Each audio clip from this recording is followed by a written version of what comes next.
Man, was that fun. Auburn dominates Purdue in the Magic City, and we're here to react to all of it. This is the Lobtown Podcast. The Auburn Express.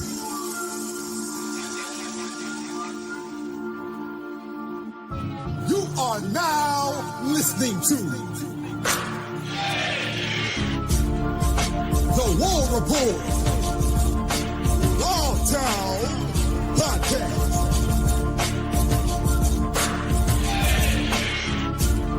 With your boy Ike Jones.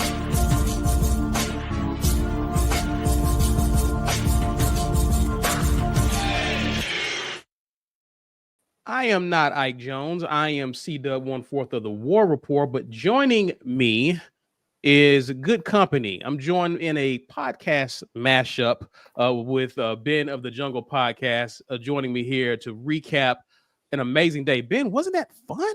Holy cow, that was an amazing game. We didn't know if we were going to get Johni Broome at all. We got Johni Broome at his best. And after waiting until February 5th of last year to pick up our first Quad 1 win, Auburn is going to head into the new year with 6. Can you believe that? I love it. I love it. 11-1. Again, if you told me at the beginning of this season that Auburn was going to escape a brutal non-conference schedule with 11-1 win, we would take it immediately. And that's how things played out. Again, Mike G of the War Report obviously teased that Johni Broome could definitely be showing up, and he did show up and showed up big. It was definitely positive news for Auburn fans to see him not only start in this game, but had a big game just like he's had all season. 23 points, 11 boards, a block shot, just a dominating presence. Purdue didn't know what to do with him. No, it was inside-out basketball all day, every day. We started off with Denver Jones and Johni Broome both hitting shots from outside to stretch the defense. We knew we had a favorable matchup with our point guard going against one of Purdue's best players in Braden Smith. We had a little bit of a size advantage. Braden Smith is only 6 feet tall, but he also plays 35 minutes a game. 10 games into the year, he is carrying the load for Purdue, and Denver Jones in a big way carried the load for us. And I like the strategy by Bruce Pearl. Obviously, with all of the offense that we've been experiencing with Auburn, Bruce Pearl has cut his teeth on being a defensive-minded head coach. Auburn has always been a full court press man type of defense, harass you to get inbound the ball. That was the perfect strategy against a team led by Braden Smith, where you want to make him move the length and work the length of the floor to tire him out at the end of the game. And it just seems as though Auburn began to really pull away at the end of this game with that type of strategy. Absolutely. And, I think the answer is pretty obvious, C-Dub, but on the Jungle Auburn podcast, we always like to talk MVPs right here at the beginning. Could it be anybody but number 4? Who is your next favorite player? I'm going to actually go Denver Jones. Okay. I'm going to go Denver Jones. Obviously, listen, it's almost like when I used to watch Michael Jordan play in the NBA. You could give him the MVP every year, right? Oh, yeah. You start looking for the second best guy in the league, right? That's how I feel about this team, because easily it was Johni Broome, but I've been pleased with Denver Jones, particularly how he starts off pretty fast in games. I was kind of critical of Denver Jones after the Duke game because Denver Jones didn't score a single point in that game. That was huge. And on a bad night, Ben, on a bad night for Denver Jones, he's better than 0 points a game, right? So I needed to see him step up in games like this. Obviously, you know what you're going to get from guys like Johni or Chad Baker-Mazara, but I needed to see the guy who Auburn picked up last year, who we knew could get buckets, Denver Jones, show that he can get buckets, and he did in this game, hitting those pivotal three-pointers that we know he can hit, even get to the basket, draw contact, just score points. I needed to see Denver Jones be that guy, particularly with him starting in this lineup. He did just that. I'm pleased with what I've seen from him since the Duke game. Absolutely. And he finished with 4 assists today. We were distributing the ball incredibly well. We asked Yes. him to do a lot, but man, you talk about a bucket getter. He was 6 of 10 from the floor tonight, 3 of 6 from deep, just beautiful numbers to finish with 15 points. He played 27 minutes. And, the guy that played just behind him is not bad either. What'd you think of our 5-star freshman, Tahad Pettiford, today? Love to hot, love to hot, and I think this is one of the best things for him to come off the bench and just play, just play Oh, yeah. ball, and he did just that. He had some really good numbers: 7 of 12, 2 of 4 from 3-point land. He had 5 assists in this game. Good numbers. Turned the ball over a little bit there. He had 4 turnovers, but again, sometimes that's to be expected with a young freshman like that in a game like this. Purdue is, despite the blowout win, they're a scrappy team.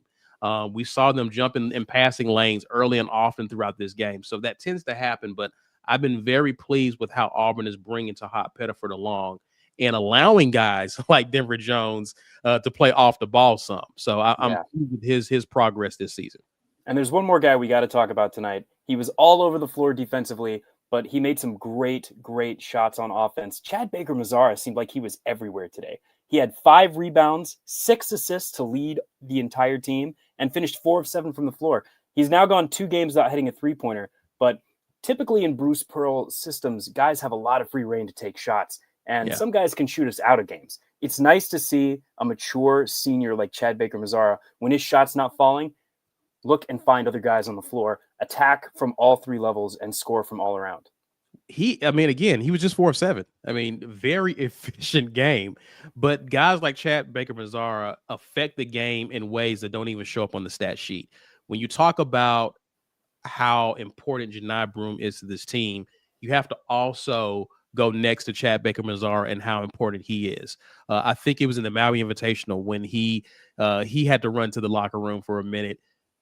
We felt that. We felt his presence being gone. So again, this is a guy who is so important to this team on both sides of the floor in terms of how he plays defense. Again, locked down Braden Smith at times, man. It was a beautiful thing to see. This guy is very important to this team in all facets of the game. Yeah. And, just before we get too far and be remiss, we do got to talk about Janai Broome's stat line tonight.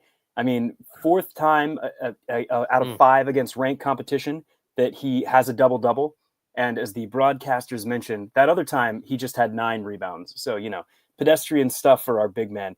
He finished with 23 points on 10 of 15 shooting. He hit another 3-pointer tonight. He hit, it looks like 2 of 3 on his free throws. So I think that most of those were and ones. He finished with 11 rebounds. And, it's crazy. 2 assists seems kind of low for him. His passing vision has impressed me so much this year. Yeah. And then again, this is one of the reasons why Auburn has been dangerous offensively, because now you have a Miles Kelly, you have a Denver Jones. It's difficult to double team with Janai Broome because, again, it's one thing to have guys who can space the floor and can punish you when you double team, but to have a big like Janai who can see those guys and get the ball to them effortlessly, it's what has made this offense very difficult for opposing defenses. And listen, Janai Broome made it look very easy. And I think this is one of the reasons why he's being talked about as player of the year, because when you look up, he's a walking double-double. He has a double-double in this game. And so just to see him affect the game like that. And again, first play out the bat, backdoor pass to Chad Baker-Mazara, because teams are focused on him and how many opportunities does that present for other guys to get theirs in this offense. Right. And I mean, you see this next play when he comes right down the floor and hits a 3-pointer from the top of the key. Now he's stretched your defense in terms of you have to watch the lanes when he's got the ball, but you've also got to come all the way out to guard him at the top of the key, or he's going to hit a 3-pointer in your face. You mentioned Miles Kelly earlier. I was so impressed with Miles Kelly's defense tonight, but it seems like that wrist might still be bothering him. It looked like he had a brace on out there at certain times tonight.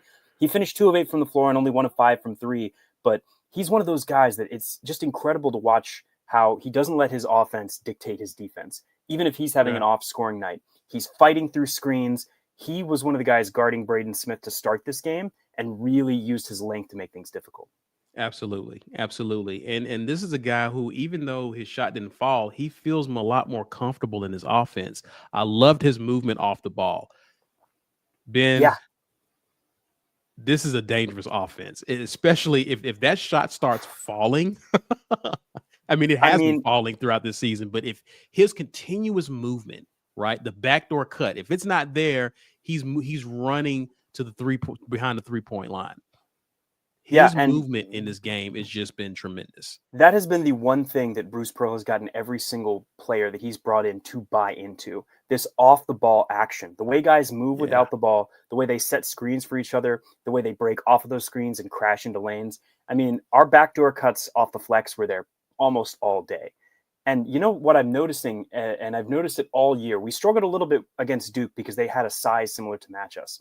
But this is Bruce's biggest team ever, top to bottom. Yes. We have not had a team with this length and this size. And when you play small ball against us, it is a problem. Do it at your own peril. Do it at your own peril. And I remember a couple of seasons ago, we were on the bad end of playing teams with length, right? and it was a frustrating night for us. Now, for us to be able to return the favor against some quality teams, Purdue is a good team. Yeah, And we made them look incredibly mid today. Listen, I'm going to bring on the guy who makes this show go, right? I'm going to bring on Ike Jones, who's courtside. Ike, you ready? Ike's ready. Here he is. Ike, how you doing, sir? Hey, man, I am good. Can y'all hear me? Yes, sir. Yeah. Yes, sir. We are here live inside of Legacy Arena. Post-game press conference going down a little bit. Mike G is over there, but it was great to get a courtside seat to normally, like when you see someone get a belt put to them in public, you kind of avert your eyes. I enjoyed every minute of this one, though. Listen, and it just seems like Janai Broome, absent of his stat line, lifted this team in ways to where they came to play. He didn't look like he had any ill effects from the shoulder, man. He looked completely ready to go from the minute he got in there, knocked down the first three when he stepped up and made that shot. He's passing effectively out of the post, double teams, minutes on the board. Janai Broome is, if anybody has any disagreements with who the national player of the, if they had to vote right now and Janai Broome's not getting that award, then somebody, they stuffed the ballot box some kind of way, because that's crazy. Talk about Denver Jones, man. This is one of the guys who I mentioned since the Duke game. I was critical of him in the Duke game because, as I alluded to, a bad night for Denver Jones. He scores more than 0 points. So for him to show up since that game and shooting lights out, making plays, talk about how important he's been, especially with Miles Kelly seemingly dealing with a wrist injury still or lingering effects of that. Talk about how important Denver has been. Yeah, I mean, Denver Jones is a guy who, though he's playing point guard this year, he's got to look to get his offense, and his willingness to just step up and take even semi-contested threes now and not like trying to wait and take the wide open things. I think that takes this team to a place offensively that makes them, I hate saying unguardable, right? Because, there are ways to guard it. But, like, when you've got Denver Jones, who is an absolute three-level scorer, right? He can get all the way to the rim with his size. He can shoot the mid-range pretty well, and he can step out and shoot the three. And you've got a guy who's a legit post presence in Janai Broome.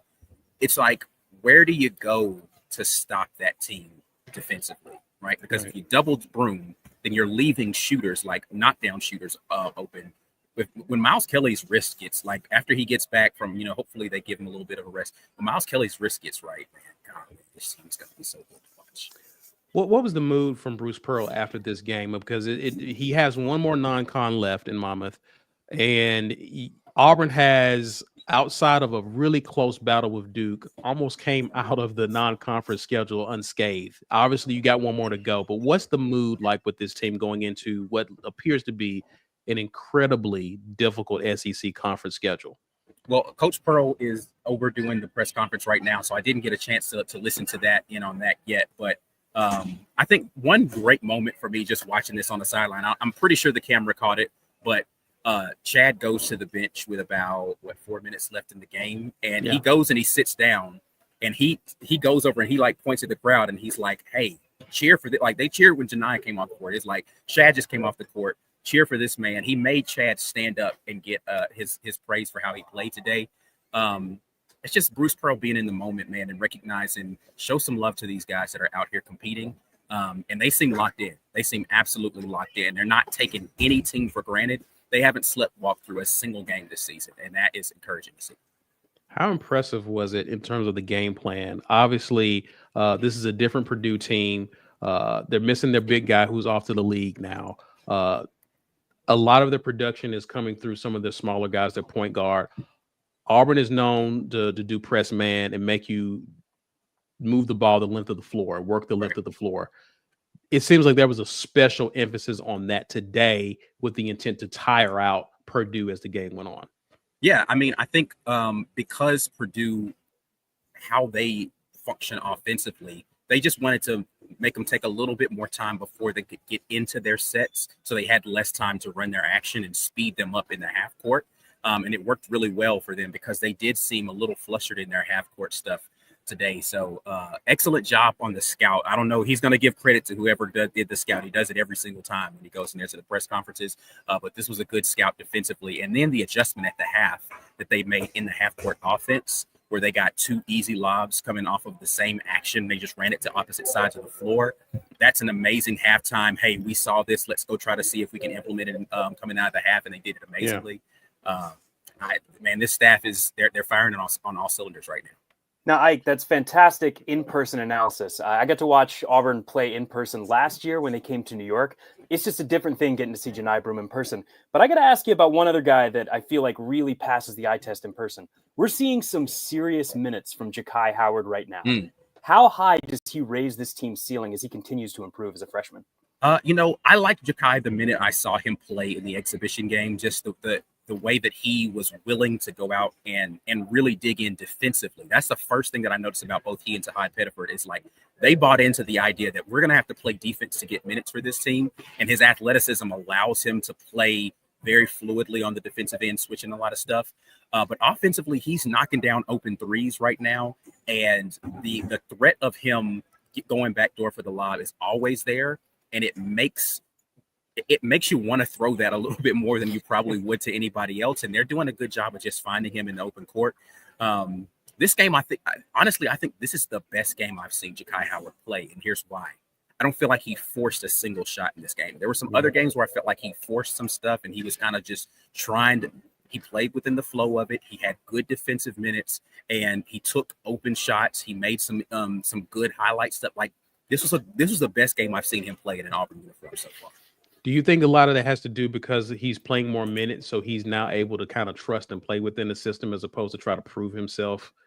I mean, I don't know what it is. I think that he trusts his coaches to say, hey, I'm going to put you in the right opportunities. Yeah. And maybe earlier he was just like, man, I got to find a way to get mine because, hey, is it my turn yet? Is it my? And now this game, it just seemed like he was waiting on his opportunity. When he got it, he did what he needed to do with it.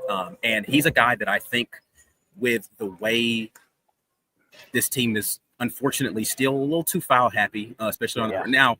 Miles Kelly got some absolutely bogus foul calls in this game. Todd Pettiford got another bogus one. Whatever, but like I think at some point in time he's going to be required to play some heavy minutes in some of these bigger games. So it's good to see him against a Power Four in a Power Four contest come out and perform well, and that gives more trust for the coaches to say, okay, he can play within the system really well. He's going to do what he needs to do from a defensive standpoint. We can trust him to play more minutes. That was what was so. If you're Purdue, that's demoralizing. Obviously, Channing Johnson comes in early into the game after Dylan Cardwell gets his first foul. He picks up 2 fouls, quick reach ins, and you would think that Auburn's in trouble. In recent years, you would say, okay, Auburn's in trouble with their front court. He comes in and hits a 3, and it's like, oh, here we go. Here we go. And so to see the depth that they have added to this front court with guys like him, Ja'Kai Howard, actually asserting himself and playing, it's been major for Auburn. Absolutely. And speaking of Dylan Cardwell, we got to watch him in that second half do some very extended defense on Braden Smith. We've seen folks try to attack this Twin Towers look before, switching guards onto Dylan Cardwell. And it seems like as the season's going on, his perimeter defense is continuing to improve. Ike, what's it like to watch a 6'10" guy guard a 6-foot point guard on the 3-point line? The shot clock violations that happened defensively were because of those defensive possessions that Dylan Cardwell had, where he was willing to jump and switch out onto a guard and lock him up essentially. Like, normally when you got a guard in late clock against a big, you're like, okay, this is going to be, mismatch somewhere. Like Dylan Cardwell moves his feet effectively well. He doesn't bite at the jump. Like, the biggest maturation for Dylan Cardwell in this graduate senior season is he's not biting at every single jump shot fake that's out there in front of him. He's staying down, and because he realized, okay, I've got length. I can contest with a hand up and not have to jump to this, but still doing a good job of being the enforcer that Auburn needs. It's amazing watching him play on the defensive end, the passion that he gives to that. He's going to be – we thought we would miss Jay Will from this basketball team because, for me, he felt like kind of the centerpiece last year. Mm-hmm. I don't know what Auburn's going to do without Dylan Cardwell because he's such an energy guy and he's so versatile, and his consistent maturation. It seems like every year he adds a little something else to his game that makes you say, man, that guy's really good. And he is somebody who you have to account for on the offense on the back screen going to the basket. Like, you have to account for him because if you're throwing it up, he's coming down with it. Yeah, he's a rim runner, and he's gotten much better with his hands in traffic this year too. So excellent job of him today, just kind of being the defensive backstop because this is the first game. Small thing. This is the first game Janai Broome didn't do the jump ball. Right, Dylan Cardwell was jumping it off at this one. So they actually kind of shifted and put Dylan as that defensive last line. Like, normally it's Janai for the most of the game. He's kind of running what you would call the defensive, like the linebacker spot, right? He's calling out all this stuff. Dylan was doing a lot of that stuff in this game that Janai normally does. And so that shows some real versatility with your bigs, being able to interchange them in those ways too, man. So this team's dangerous, dude. Like, I don't think it's overhyping it to say how dangerous this team is and how good this team actually is.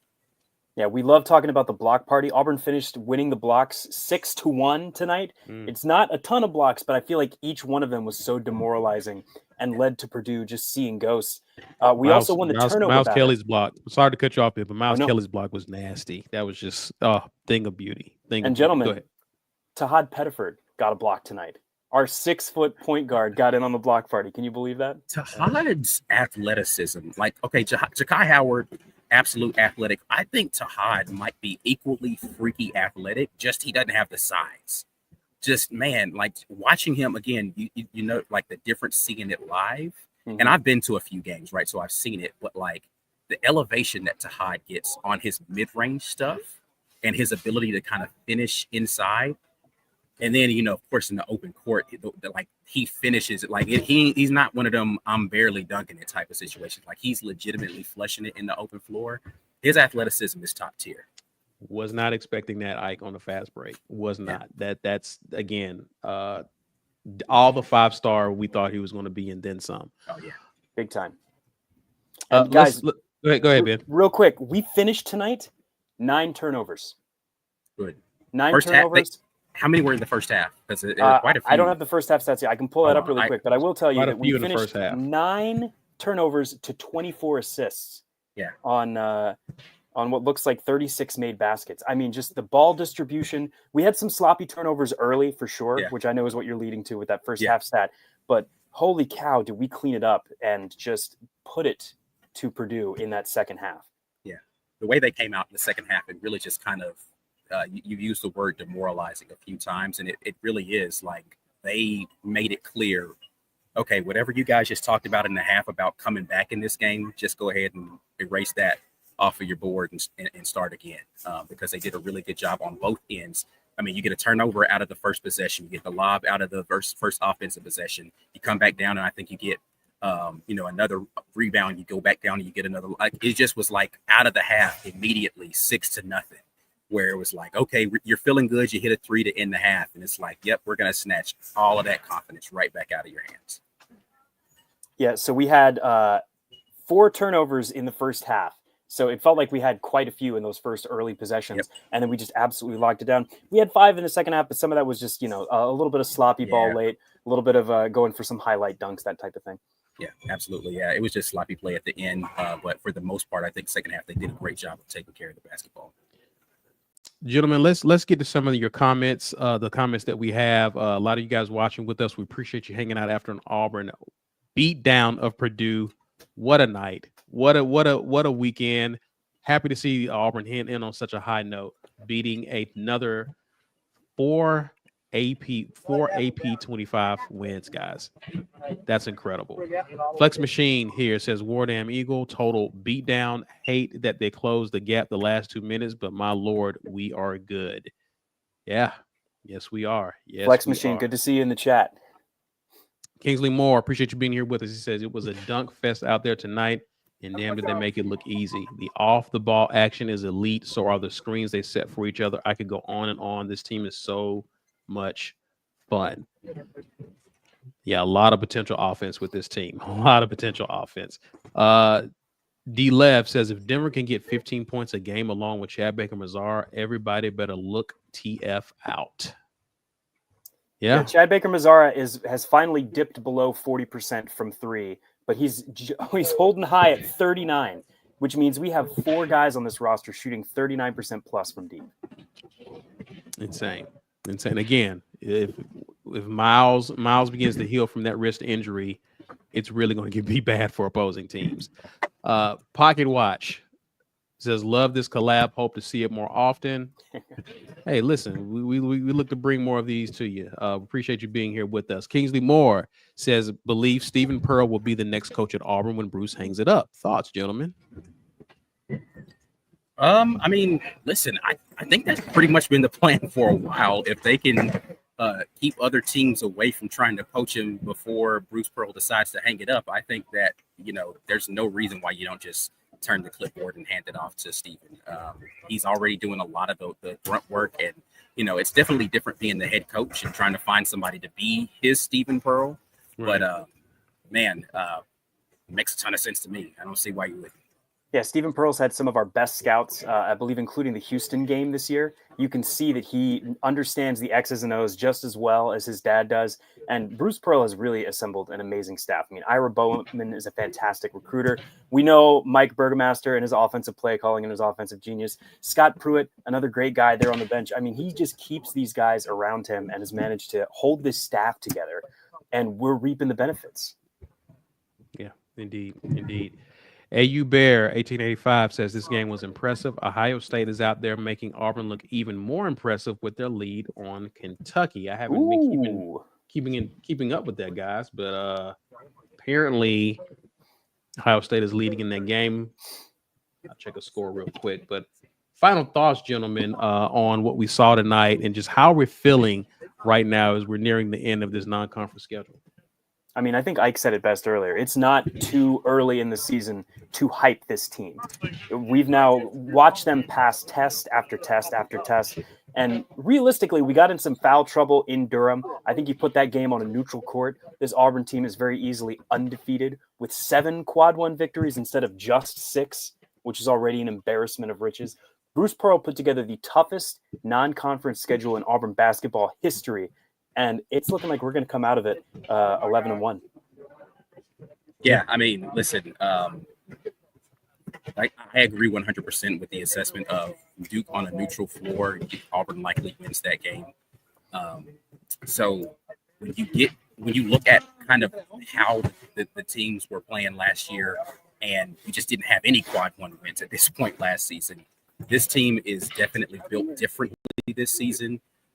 And it's going to be fun. The SEC play is going to be a beast. Like, let's make it very clear. I don't even know what to expect when you get into SEC play. This league is crazy right now, but Auburn's got a good opportunity this season to hurt some feelings in this league. And they open up SEC play with a good Missouri team. Again, there's a lot of teams that are up this year. Mississippi State went on the road and beat Memphis convincingly.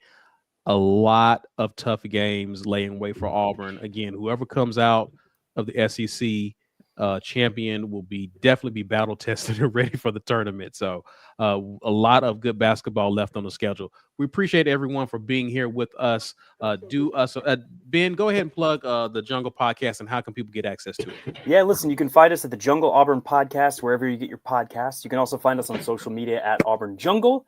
We're live on YouTube after every episode. We're hopefully going to be doing a little bit of pre-SEC play content here with the War Report. So I wanted to thank both of you for having us on today. Ike, C-Dub, you both clearly know ball, and you strike me as good Auburn men.